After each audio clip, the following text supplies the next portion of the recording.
Hello everyone, आज की class में हम पढ़ेंगे nature and significance of management का पार्ट 2। वर्षों से एक कन्फ्लिक्ट चला आ रहा है कि मैनेजमेंट क्या है, मैनेजमेंट साइंस है या मैनेजमेंट आर्ट है या है प्रोफेशन। तो आइए हम बात करेंगे नेचर ऑफ मैनेजमेंट की। The controversy with regard to nature of management whether it is a science, art और profession put to debate quite frequently. अक्सर ही मैनेजमेंट साइंस है, आर्ट है या प्रोफेशन एक विवाद का प्रश्न हो जाता है, डिबेट का प्रश्न बन जाता है। In order to determine nature of management we must compare meaning and features with meaning and features of science, art and profession. आज की क्लास में हम कंपेयर करेंगे मैनेजमेंट के इन फीचर्स को साइंस से, आर्ट से और प्रोफेशन से कंपैरेटिवली एंड रिस्पेक्टिवली। तो आइए फर्स्टली हम लेकर चलते हैं मैनेजमेंट एज ए साइंस में। Science is a systematized body of knowledge acquired through observation and experimentation that explains certain general truths और the operations of general laws. Science क्या होता है? सिस्टमेटाइज्ड बॉडी ऑफ नॉलेज है। इसमें cause and effect के basis पर ही science के रिलेशनशिप होते हैं, acquired through observation and experimentation. तो बहुत सारे ऐसे ऑब्जर्वेशंस को देखे गए और उनके एक्सपेरिमेंट रेगुलर प्रैक्टिस किए गए, that explain certain general truth, और उसकी वजह से जनरल ट्रूथ जो भी निकल करके यूनिवर्सल ट्रूथ सामने आए कि ऐसा होता ही है साइंस में, are the operation of general laws, और वो एक जनरल लॉज बने। आइए हम इसके फीचर्स को कंपेयर करते हैं मैनेजमेंट ऑफ आर्ट से, मतलब मैनेजमेंट से। सिस्टमेटाइज्ड बॉडी ऑफ नॉलेज, देखिए साइंस के feature systematised body of knowledge, तो मैनेजमेंट के भी फीचर्स में सिस्टमेटाइज्ड बॉडी ऑफ नॉलेज, यहाँ पर भी कॉज एंड इफेक्ट रिलेशनशिप के बेसिस पर ही रिजल्ट्स निकाले जाते हैं। लेकिन अदर प्रिंसिपल्स हैं, principles based on observation and experimentation. इसे हम अगर मैनेजमेंट के फीचर से कंपेयर करेंगे तो मैनेजमेंट पूरी तरह से प्रिंसिपल्स बेस्ड ऑन ऑब्जर्वेशन और एक्सपेरिमेंटेशन में नहीं आता है। इसी तरह से यूनिवर्सल वैलिडिटी की बात करें तो मैनेजमेंट के फीचर्स पूरी तरह से यूनिवर्सल नहीं हैं। तो इस तरह से हम कह सकते हैं कि अगर हम साइंस और मैनेजमेंट के फीचर्स को कंपेयर करते हैं तो पूरी तरह से मैनेजमेंट साइंस नहीं है। Next is management as an art. Art refers to skillful and personal applications of systematic knowledge to bring desired results। क्या है? आर्ट एक स्किलफुल और पर्सनल टेक्निक से अपना एप्लीकेशन है। किस चीज़ के लिए है? सिस्टमैटिक नॉलेज का एप्लीकेशन। आप साइंस के जो एप्लीकेशन है उनका एप्लीकेशन करके आप डिजायर्ड रिजल्ट को कैसे पा लेते हैं, इस चीज़ को कहते हैं आर्ट। तो आर्ट की बेसिस पर हम अगर कंपेयर करेंगे मैनेजमेंट को आर्ट से तो देखिए पहला है एग्जिस्टेंस ऑफ थ्योरेटिकल नॉलेज। देखिए आर्ट में एक थ्योरेटिकल नॉलेज है जिस पर हमें आगे चल करके प्रैक्टिकल एप्लीकेशंस करने होते हैं, तो हम देखेंगे मैनेजमेंट में भी थ्योरेटिकल नॉलेज है। पर्सनलाइज्ड एप्लीकेशन है। आर्ट क्या होता है? थ्योरेटिकल नॉलेज को अपनी तरह से अपने स्किल से उसको अप्लाई करके डिजायर्ड रिजल्ट्स निकालने की ये एक कला है। तो मैनेजमेंट भी क्या है? मैनेजमेंट भी अपनी तरह से अपनी जो नॉलेज है, थ्योरेटिकल नॉलेज है, उन एस्पेक्ट्स को आप अप्लाई करके और रिजल्ट्स ओरिएंटेड, जो भी गोल ओरिएंटेड रिजल्ट्स हैं उनको पाने की कोशिश है। और third is based on practice and creativity. Art में परफेक्शन कहाँ से आता है? जब हमारी थ्योरेटिकल नॉलेज जो होती है उन पर लगातार प्रैक्टिस करी जाती है और प्रैक्टिस की वजह से क्रिएटिविटी आ जाती है। इसी तरह से मैनेजमेंट भी बार बार प्रैक्टिस से, बार बार के प्रयास से उसमें गोल ओरिएंटेड फीचर्स आ जाते हैं। तो इस तरह से हम कह सकते हैं कि मैनेजमेंट और आर्ट के फीचर्स 100% एक दूसरे से मिलते हैं। तो इस तरह से ये भी कहा जा सकता है कि मैनेजमेंट पूरी तरह से आर्ट है। Next is management as profession. देखिए प्रोफेशन क्या होता है? Profession refers to an occupation backed by specialised knowledge training in which entry is restricted. Profession क्या होता है? एक ऐसा ऑक्यूपेशन जिसमें स्पेशलाइज्ड नॉलेज की ज़रूरत होती है, स्पेशलाइज्ड ट्रेनिंग की ज़रूरत होती है। बिना कोई भी पर्टिकुलर पर्सन उन ट्रेनिंग को, उन स्पेशलाइज्ड को, नॉलेज को एक्वायर किए बिना प्रोफेशन में नहीं आ सकता। यह प्रोफेशन की सबसे खास बात होती है और इसमें एंट्री रेस्ट्रिक्टेड होती है, बैन होती है। तो आइए हम कंपेयर करते हैं मैनेजमेंट के फीचर्स को प्रोफेशन के फीचर्स। तो well defined body of knowledge. First is well defined body of knowledge. देखें मैनेजमेंट और प्रोफेशन में, प्रोफेशन क्या है कि जिस किसी का भी कोई भी तरह का प्रोफेशन हो, चाहे वो एक डॉक्टर का प्रोफेशन हो, लॉयर का हो, चार्टर्ड अकाउंटेंट का हो, या किसी भी तरह का प्रोफेशन हो, वेल डिफाइंड नॉलेज होना ही चाहिए। वो एक थ्योरेटिकल और प्रैक्टिकल नॉलेज से होकर के गुजरती है, उसकी स्पेशल एक डिग्री एक्वायर करनी पड़ती है। यहाँ पर हम देखेंगे कि मैनेजमेंट भी well defined body of knowledge होता है। तो ये फीचर पूरी तरह से प्रोफेशन से मैच करता है। Next is restricted entry. देखिए प्रोफेशन के लिए ये कंपलसरी है कि स्पेशलाइज्ड नॉलेज होने के साथ ही एक स्पेशल डिग्री होती है और ट्रेनिंग एक्वायर करनी होती है, तभी आप उस प्रोफेशन में जा सकते हैं। इसमें क्या है, मैनेजमेंट में ऐसा नहीं है। मैनेजमेंट पूरी तरह से इससे सेटिस्फाई नहीं होता है। मैनेजमेंट कोई भी ऐसा पर्सन जो कि किसी भी स्पेशल डिग्री से या स्पेशल डिग्री एक्वायर नहीं किया है, तब भी वो अपने बिजनेस का अपने उसका मैनेज कर सकता है। तो इस तरह से हम इस फीचर को 100% मैनेजमेंट के फीचर से मैच नहीं करा सकते हैं। Next is professional association. जो भी प्रोफेशन होते हैं, चाहे वो चार्टर्ड अकाउंटेंट हो, लॉयर्स हो, डॉक्टर्स का प्रोफेशन हो, किसी भी तरह का प्रोफेशन आप देखेंगे तो उनमें खास बात होती है कि वो एसोसिएशन के मेंबर होते हैं। जबकि मैनेजमेंट का कोई ऐसा प्रोफेशन नहीं है, कुछ ऐसा एसोसिएशन नहीं है।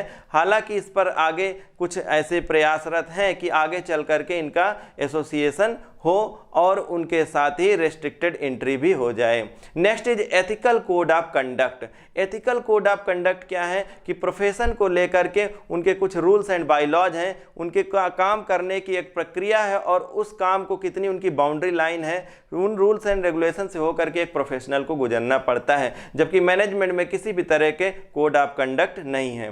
और last one is service motive. हर एक प्रोफेशन का सर्विस मोटिव होता है। आप देखिए उन्हें अपने क्लाइंट को सर्व करना होता है, जबकि मैनेजमेंट क्या होता है, मैनेजमेंट को अपने ही जो भी बिजनेस ऑर्गेनाइजेशन, उन ऑर्गेनाइजेशंस के गोल ओरिएंटेड यानी कि गोल्स को जो है अचीव करना ही टारगेट होता है। जबकि प्रोफेशन में देखेंगे, प्रोफेशन में अपने क्लाइंट को सर्विस देना ही उनका मेन मोटिव होता है। तो इस तरह से हम यहाँ पर देख करके फीचर्स को, मैनेजमेंट के फीचर्स को प्रोफेशन के फीचर्स को अगर हम कंपेयर करते हैं तो यहाँ पर भी हम पाते हैं कि 100% प्रोफेशन के फीचर्स मैनेजमेंट के फीचर से मैच नहीं कर सकते हैं। हालांकि ये प्रयास अभी जारी है कि मैनेजमेंट को ही प्रोफेशन का दर्जा दिलाया जाए, जिससे कि जो इनके लोग हैं, जो इनमें काम करने वाले लोग हैं, उनको भी एक स्पेशल रिकॉग्निशन प्राप्त हो।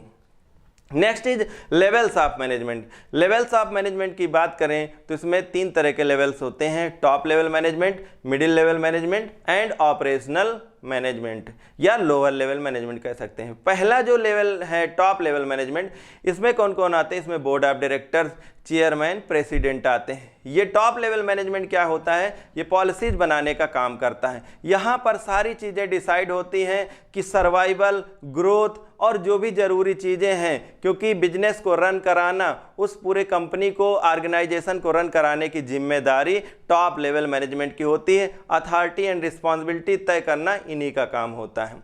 दूसरा है मिडिल लेवल मैनेजमेंट। अच्छा, पहला जो टॉप लेवल मैनेजमेंट से है, सारी जो इन्फॉर्मेशन जरूरी होती है वो चैनलाइज करी जाती है मिडिल लेवल मैनेजमेंट की तरफ। अब middle level management consist of all the managers: purchase manager, production manager, finance manager, plant and superintendent. ये सारे मैनेजर्स ही मिडिल लेवल मैनेजमेंट का काम होते हैं। ये एक चैनल की तरह से काम करते हैं टॉप लेवल और लोअर लेवल के बीच में। टॉप लेवल से आई गई हर एक इंफॉर्मेशन को ये ट्रांसफ़र करते हैं लोअर लेवल मैनेजमेंट या ऑपरेशनल मैनेजमेंट में। तो इनका काम होता है कि चीज़ों को देखना, पॉलिसीज बनाना, जिससे desired goals, oriented goals achieve करे जा सकें।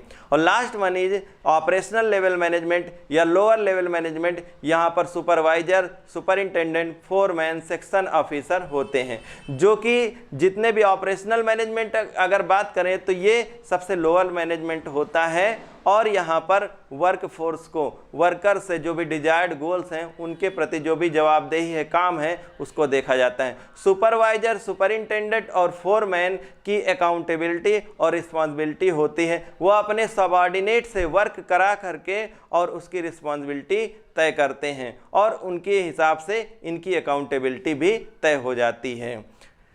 Next is functions of management. Functions of management are planning, organizing, staffing, directing, controlling. Planning is what is to be done, how it is to be done and to whom it is to be done।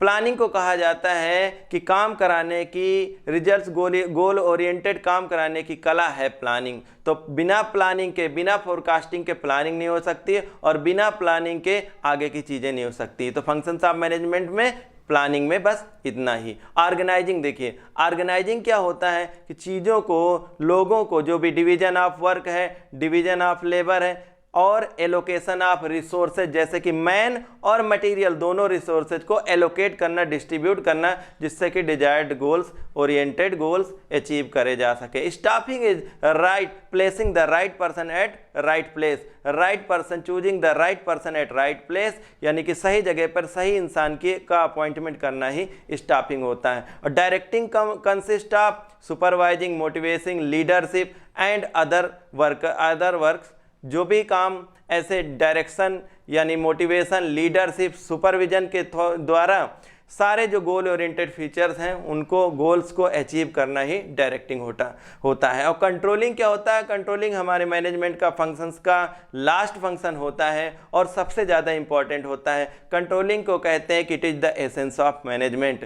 Controlling क्या है? सारी जो आगे की चीज़ें हो चुकी हैं उन पर एक तरह से पीछे मुड़ करके देखना, जिससे कि पता चल सके कि आगे की जो भी प्लानिंग, ऑर्गेनाइजिंग, स्टाफिंग, डायरेक्टिंग में जो कुछ भी हुआ है, क्या वो सारी चीज़ें काम कर रही हैं आपस में और उनसे डिजायर्ड गोल्स, अगर ऐसा लगता है कि उनमें नुकसान आ रहे हैं, लॉसेज हो रहे हैं, तो उनको कंट्रोल करना, उन पर रोक लगाना, उनको चेक करना ही कंट्रोलिंग फंक्शन का काम होता है। Next is coordination. Coordination is the process by which a manager synchronizes the activities of different department toward the achievement of a common goal। देखिए, कोऑर्डिनेशन नहीं है, कोऑर्डिनेशन को क्या कहा जाता है? Coordination is the essence of management. अब coordination अगर नहीं है तो मैनेजमेंट के सारे फीचर्स काम नहीं करेंगे, भले ही कितनी अच्छी प्लानिंग हो, ऑर्गेनाइजिंग हो, डायरेक्टिंग हो, कंट्रोलिंग हो, लेकिन अगर आपस में सारे डिपार्टमेंट में कोऑर्डिनेशन नहीं है, सारे मैनेजर्स में, वर्कर्स में, ह्यूमन रिसोर्स में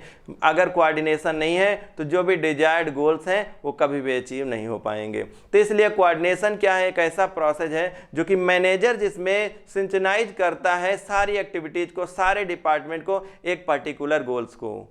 और इसके लिए EFL ब्रेच ने क्या कहा है? Coordination is balancing and keeping together the team by ensuring suitable allocation of task to the various members and seeing that the task are performed with harmony among the member themselves. क्या है कि coordination है जो भी team है और उन team में जो भी टास्क दिए गए हैं और विशेष तरह के उनको टास्क के साथ में ही अलग अलग लोगों को संपर्क में रह करके काम को अचीव करना है, काम को पूरा करना है और ये भी देखना है कि उनके अंदर जो हार्मनी है, जो सारी चीज़ें हैं वो सही दिशा में होनी चाहिए। कोऑर्डिनेशन को कहते हैं essence of management. Coordination is needed in all management function. ऐसा नहीं है कि ये कोई टॉप लेवल मैनेजमेंट या मिडिल लेवल मैनेजमेंट या लोअर लेवल मैनेजमेंट के, कोऑर्डिनेशन तो हर एक लेवल पर जरूरी होता है, चाहे वो जो भी हो। कोऑर्डिनेशन टॉप लेवल मैनेजमेंट में भी, मिडिल लेवल मैनेजमेंट में और लोअर लेवल मैनेजमेंट में ज़रूरत होती है। और coordination is needed at all levels, और ये सारे मैनेजमेंट के फंक्शंस में ही इम्पॉर्टेंट होता है। अगर एक दूसरे की हेल्प नहीं करेंगे, अगर एक दूसरे की जो भी पॉलिसीज हैं उनको डिजायर्ड गोल से अचीव करने में हेल्प नहीं करेंगे तो ये काम नहीं करेगा। Natures, features, characteristics of coordination. Characteristic की बात करेंगे तो इसमें सबसे पहले है इंटीग्रेट्स ग्रुप एफर्ट्स। कोऑर्डिनेशन का काम ही है कि सारे जो भी ग्रुप्स हैं, क्योंकि डिफरेंट ग्रुप्स हैं ऑर्गेनाइजेशन में आए हुए, डिफरेंट ग्रुप्स के डिफरेंट नेचर्स हैं, उनके इंटरेस्ट दूसरे हैं, उनके अलग अलग वर्क हैं और उनको जो भी एलोकेट किए गए हैं रिसोर्सेज और बाकी सारी चीज़ें भी अलग हैं। इसके बावजूद सबका अल्टीमेटली गोल क्या होता है कि जो भी ऑर्गेनाइजेशन के गोल्स हैं उनको अचीव कराना ही उनका मेन मोटिव होता है। तो कोऑर्डिनेशन का काम क्या है? इन डिफरेंट डिपार्टमेंट्स को, डिफरेंट लोगों को एक साथ ला करके और उसमें हेल्प करना। Next is ensures unity of action, कि सारे डिपार्टमेंट में, डिफरेंट ग्रुप्स में, डिफरेंट लोगों के साथ में उनकी यूनिटी होना चाहिए। अगर आपस में यूनिटी नहीं होगा, कोऑर्डिनेशन नहीं होगा तो जो भी डिजायर्ड रिजल्ट्स हैं वो कभी अचीव नहीं हो पाएंगे। Next is continuous process.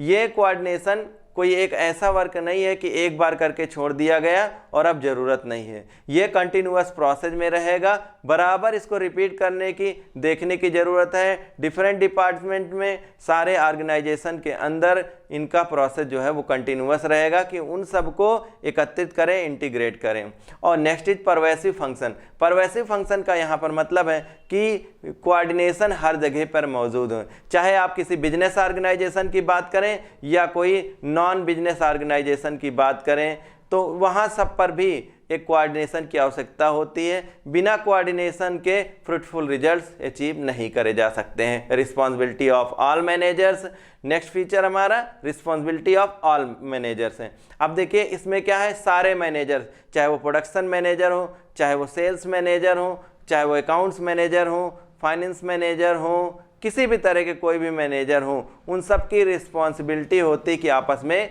Coordination रखें, तभी सारे रिजल्ट्स जो है उनके ओरिएंटेड गोल्स हैं वो अचीव कर पाएंगे। और डेलिबरेट फंक्शन का यहाँ पर तात्पर्य है कि इनमें सब में आपस में सारी चीज़ें समझी हुई होती हैं और उन्हीं के हिसाब से सारे कार्य होते हैं। तो इस तरह से आज का ये हमारा टॉपिक जो है वो समाप्त होता है। Hoping that you have understand very well. Thanks for watching.